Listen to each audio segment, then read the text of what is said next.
പാലക്കാട് ഓങ്ങല്ലൂരിൽ സ്വകാര്യ ബസ്സുകൾ കൂട്ടിയിടിച്ച അപകടം. പാലക്കാട് നിന്ന് ഗുരുവായൂരിലേക്ക് പോകുന്ന ബസ്സും ഷൊർണൂർ പട്ടാമ്പി റൂട്ടിൽ ഓടുന്ന ബസ്സുമാണ് അപകടത്തിൽപ്പെട്ടത്.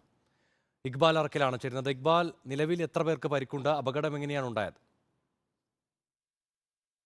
വൈകിട്ട് 5 മണിയോട് കൂടിയാണ് പട്ടാമ്പി ഓങ്ങല്ലൂർ ഭാഗത്ത് വെച്ച് ഇത്തരത്തിൽ ബസ്സുകൾ കൂട്ടിയിടിച്ച് ഒരു അപകടം ഉണ്ടായത്. ഓങ്ങല്ലൂർ സെൻട്രൽ വെച്ച് ഈ രണ്ട് സ്വകാര്യ ബസ്സുകളും തമ്മിൽ കൂട്ടിയിടിക്കുകയായിരുന്നു. പാലക്കാട് നിന്ന് ഗുരുവായൂരിലേക്ക് പോകുന്ന ബസ്സും ഷൊർണൂർ പട്ടാമ്പി റൂട്ടിലോടുന്ന പള്ളിക്കൽ ബസ്സും തമ്മിലാണ് കൂട്ടിയിടിച്ചത്. വലിയ രീതിയിൽ ഗതാഗതം സ്തംഭിക്കുന്ന ഒരു സാഹചര്യം ഉൾപ്പെടെ അവിടെ ഉണ്ടായിരുന്നു. പക്ഷേ ഇടിയുടെ ആഘാതം അല്ലെങ്കിൽ ഈ ഒരു അപകടത്തിന്റെ ആഘാതം വലുതായിരുന്നെങ്കിൽ പോലും ആർക്കും തന്നെ പരിക്കേറ്റതില്ല എന്നാണ് ലഭിച്ചിട്ടുള്ള വിവരങ്ങൾ. ഈ ഗതാഗത സ്തംഭനം ഏറെ നേരം ഉണ്ടായിരുന്നെങ്കിലും പിന്നീട് പട്ടാമ്പി പോലീസ് ഉൾപ്പെടെ സ്ഥലത്തേക്ക് എത്തി വാഹനങ്ങൾ ഈ അപകട സ്ഥലത്ത് നിന്ന് നീക്കി ഗതാഗതം പുനഃസ്ഥാപിക്കുകയായിരുന്നു. ഏതായാലും നിലവിൽ ലഭിക്കുന്ന വിവരപ്രകാരം ആർക്കും തന്നെ ഈ അപകടത്തിൽ പരിക്കേറ്റിട്ടില്ല. ഇന്ന് വൈകിട്ട് 5 മണിയോട് കൂടിയാണ് പട്ടാമ്പി ഓങ്ങല്ലൂരിൽ വെച്ച ഇത്തരത്തിൽ രണ്ട് സ്വകാര്യ ബസ്സുകൾ കൂട്ടിയിടിച്ച് അപകടമുണ്ടായത്. ഇക്ബാൽ അറക്കലാണ് വിവരങ്ങൾ നൽകിയത്.